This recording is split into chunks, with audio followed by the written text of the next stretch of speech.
এটা হলো ব্যান্ডেলের চার্চ, যেখানে আমার প্রথম যাওয়া। অনেক শুনেছি যে ব্যান্ডেলের চার্চ খুব সুন্দর দেখতে। তো আমি এই চার্চে গিয়েছিলাম। এটা অনেক দিনের ভিডিও, এডিটিংও করা হয়নি, সেভাবে ছাড়া হয়নি। তো ব্যান্ডেল আমার শ্বশুরবাড়ি। তো ফাইনালি সেখানে গিয়ে চার্চে গিয়েছিলাম সকাল থেকে। দেখো সত্যিই খুব সুন্দর, মানে আমার না দেখা বলেই আমাকে হয়তো অনেকটাই সুন্দর লাগছে, কিন্তু জানি না তোমাদের কেমন লাগবে। তবু এইগুলো না যাওয়া বারণ ছিল তখন। তখন তো 25 ডিসেম্বরের সময় গিয়েছিলাম, তো ভিড়ভাট্টাও ছিল, তো এগুলোতে যাওয়া বারণ ছিল। তাই আমি দূর থেকে যতটা সম্ভব পেরেছি ভিডিও করেছি। আর দেখো গাছপালা দিয়ে ফুল দিয়ে এত সুন্দর সাজানো না, মানে মনে হচ্ছিলো এখানে যদি একটু থাকতে পারি সব থেকে বেশি ভালো লাগবে। তো অনেকক্ষণ দাঁড়িয়ে এই সব দেখে ভেতরে গিয়েছিলাম।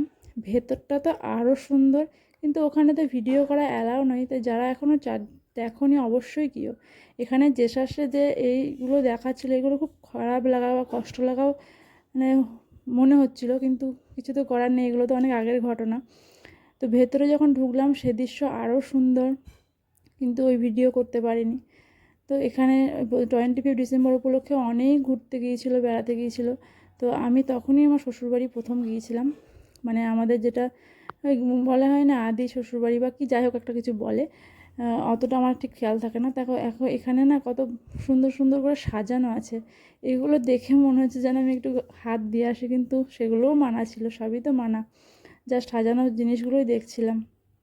আর এখানে দেখো ভেড়ার মতো কিছু ভেড়া চড়ছে, এইসবই সে দৃশ্যগুলো। এই দৃশ্যগুলো তো বাইরের দৃশ্য, ভেতরের দৃশ্য তো আরও ভালো বলো। অনেকেই হয়তো দেখেছো এখানে যে জেসাস ছোটোতে এই দৃশ্যগুলো দেখানো হয়েছে, সব রকম এখানে দেখানো হয়েছে। জেসাসের বড় হওয়া, এখানে সব কিছু। তো এত সুন্দর জিনিসটাকে যে আমি এতদিন দেখিনি, এই আফসোসটা আমার ছিল ঠিকই, কিন্তু সেই আফসোসটা আমার বড়মশাই পূর্ণ করেছেন। তো আমি তো খুবই ভালো। আর ভেতরটা ঢোকার প্রবেশের আগেই দেখো এখানে কিন্তু জেসাস মায়ের কোলে আছে। এখানে এটাই ছিল প্রথমে, তারপরে ভেতরটা মানে কি বলবো। আর এখানে ওই একটা কামানের মতো কিছু একটা বটে, যেটা আমি ঠিক জানি না, আর আমার ঠিক এতটা মনেও নেই। তো এটা আমি ভিডিও করতে পেরেছিলাম, এর বেশি ভিডিও করা আমার পক্ষে আর সম্ভব হয়নি। ভিডিও না করলেও কী হলো, চোখে যেটা দেখে এসেছি সেটা এখনও চোখের মধ্যেই গাঁথা আছে। তো আবার আমি যেতে চাইবো, কারণ অনেকটা মানে বন্ধ ছিল যে ওই 25 ডিসেম্বরে ঘুরতে যাওয়ার জন্য, সেগুলো তো দেখতে পাইনি। তো কেমন লাগলো অবশ্যই কমেন্ট করে জানিও, লাইক করো, শেয়ার করো।